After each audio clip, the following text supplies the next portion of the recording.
حضرت عبداللہ بن عمر رضی اللہ عنہما نبی اکرم صلی اللہ علیہ وآلہ وسلم سے روایت کرتے ہیں کہ آپ صلی اللہ علیہ وسلم نے فرمایا، غازی فی سبیل اللہ، حاجی اور عمرہ ادا کرنے والا اللہ تعالیٰ کے مہمان ہیں۔ اللہ تعالیٰ نے ان کو بلایا اور انہوں نے حکم کی تعمیل کی، پھر انہوں نے اللہ سے مانگا اور اللہ نے ان کو عطا فرمایا۔ اسے ابن ماجہ نے روایت کیا ہے۔ میقات پر پہنچ کر احرام باندھنا افضل ہے، لیکن میقات سے پہلے احرام باندھنا جائز ہے۔ احرام باندھنے سے قبل مردوں کا جسم پر خوشبو لگانا سنت ہے۔ حضرت عائشہ رضی اللہ عنہما فرماتی ہیں کہ میں رسول صلی اللہ علیہ وسلم کو احرام باندھنے سے قبل اچھی طرح خوشبو لگاتی تھی، پھر آپ صلی اللہ علیہ وسلم احرام باندھتے۔ اسے مسلم نے روایت کیا ہے۔ عمرہ یا حج کی نیت کرنا چاہیے، اور حدیث کے مطابق میقات سے لبیک عمرہ کی نیت کرنی چاہیے۔ جب ہم جہاز میں ہوتے ہیں تو وہاں پہ اسٹاف عملہ اناؤنسمنٹ کر لیتا ہے کہ میقات آ رہی ہے، تو جیسے ہی اناؤنسمنٹ سنیں تو نیت کر لیں، لبیک عمرہ۔ احرام باندھنے اور نیت کرنے کے بعد تلبیہ پکارنا چاہیے۔ تلبیہ کی فضیلت: جب کوئی تلبیہ کہنے والا تلبیہ کہتا ہے تو اس کی دائیں اور بائیں زمین کی آخری کناروں تک تمام پتھر، درخت اور کنکر بھی لبیک پکارتے ہیں، جس کا ثواب تلبیہ کہنے والے کو ملتا ہے۔ اسے ابن ماجہ نے روایت کیا ہے۔ لبیک اللہم لبیک، لبیک لا شریک لک لبیک، ان الحمد والنعمت لک ولک الملک لا شریک لک۔ گیٹ نمبر 79 باب فہد، اس کے اپوزٹ ہوٹل توحید ہوٹل ہے، ڈائریکٹلی خانہ کعبہ کی طرف لے کے جاتا ہے، اور سائڈوں میں لیڈیز کے بھی لکھا ہوا ہے کہ عورتیں یہاں سے انٹر ہوں گی، مرد حضرات یہاں دوسرے راستے سے انٹر ہوں گے، تو سیدھا مطاف کی طرف لے کے جاتا ہے۔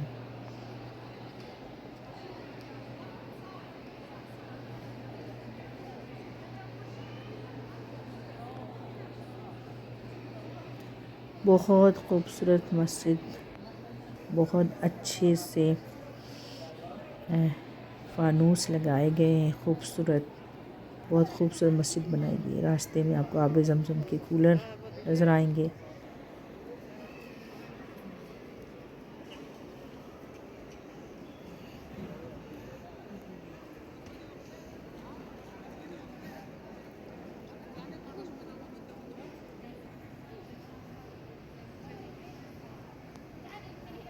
ہر جگہ ڈائریکشنز سائنس لگے ہوئے ہیں جو ہمیں رہنمائی کرتے ہیں کہ ہم کس طرف خانہ کعبہ کی طرف جائیں۔ سیڑھیاں نیچے اتر کے اور پھر سیدھی طرف دیکھیں گے تو خانہ کعبہ ہوگا۔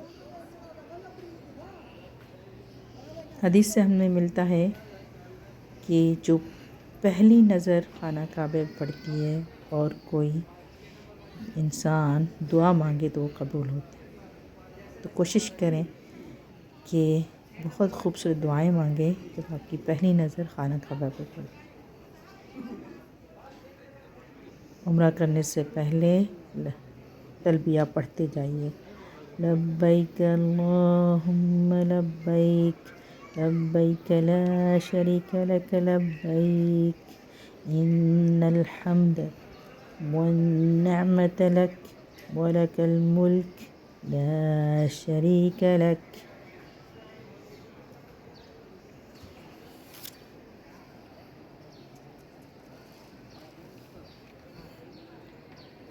اس پوائنٹ پہ آ کے دعا مانگیں، خانہ کعبہ کو دیکھ کے دعائیں قبول ہوتی ہیں۔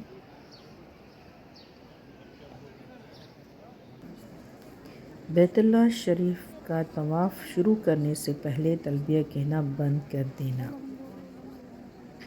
حضرت عبداللہ بن عباس رضی اللہ عنہ سے روایت ہے کہ نبی اکرم صلی اللہ علیہ وآلہ وسلم عمرہ میں حجر اسود کا استلام کرتے ہی تلبیہ کہنا بند کر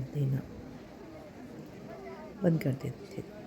طواف شروع کرنے سے پہلے کندھوں والی چادر کا ایک حصہ دائیں کندھے کے نیچے سے نکال کر بائیں کندھے پر ڈال لینا، یعنی حالت اصطباع اختیار کرنا، یہ مردوں کے لیے ہے۔ حجر اسود کے استلام سے طواف کا آغاز کرنا ہوگا۔ استلام کے وقت بسم اللہ اللہ اکبر کہنا چاہیے۔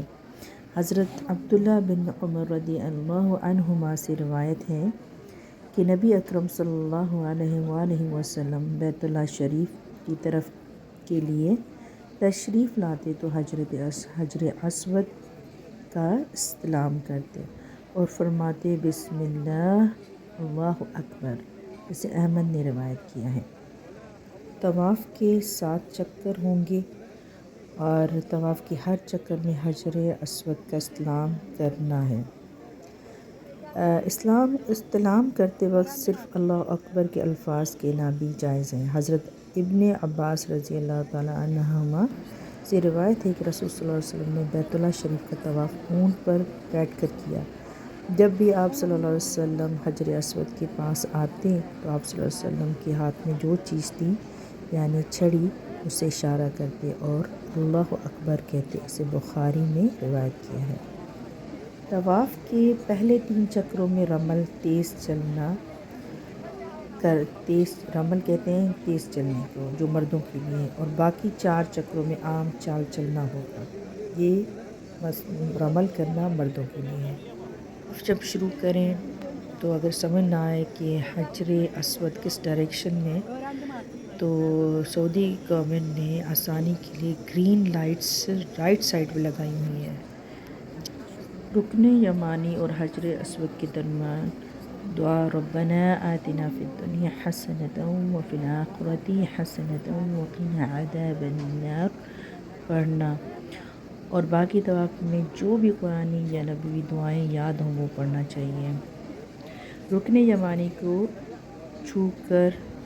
چھونا چاہیے، یعنی کہ رکن یمانی کو منہ سے چومنا مسنون نہیں بلکہ صرف ہاتھ سے چھونا مسنون ہے۔ رکن یمانی کو ہاتھ سے چھو کر ہاتھ کو چومنا مسنون نہیں ہے۔ رکن یمانی کو ہاتھ سے چھونا ممکن نہ ہو تو دور سے اشارہ کرنا مسنون ہے، اور رکن یمانی کو چھوتے وقت بسم اللہ اللہ اکبر یا اللہ اکبر کہنا مسنون نہیں ہے۔ حجر اسود اور رکن یمانی کو چھونے کی فضیلت۔ حضرت عبداللہ بن عمر رضی اللہ عنہما کہتے ہیں کہ میں نے رسول صلی اللہ علیہ وسلم کو فرماتے ہوئے سنا ہے، ان دونوں پتھروں کو چھونا گناہوں کو مٹاتا ہے، اسے ابن خزیمہ نے روایت کیا ہے۔ ایک طواف کے لیے 7 چکر پورے کرنا ہے۔ 7 چکر پورے کرنے کے بعد آپ کا طواف کمپلیٹ ہو جاتا ہے۔ پھر آپ مقام ابراہیم کی طرف جاتے ہوئے یہ پڑھتے جائیے وَاتَّخِذُوا مِن مَقَامِ إِبْرَاهِيمَ مُصَلًّى، پڑھتے ہوئے مقام ابراہیم کی طرف آنا، اور وہاں پہ یا پھر جہاں پہ بھی جگہ ملے 2 رکعت نماز ادا کرنا۔ پہلی رکعت میں قُلْ يَا أَيُّهَا الْكَافِرُونَ اور دوسری رکعت میں قُلْ هُوَ اللَّهُ أَحَدٌ یعنی سورہ اخلاص پڑھنا چاہیے۔ 2 نفل پڑھ کے پھر آب زمزم پینا چاہیے اور کچھ سر پر ڈالنا چاہیے۔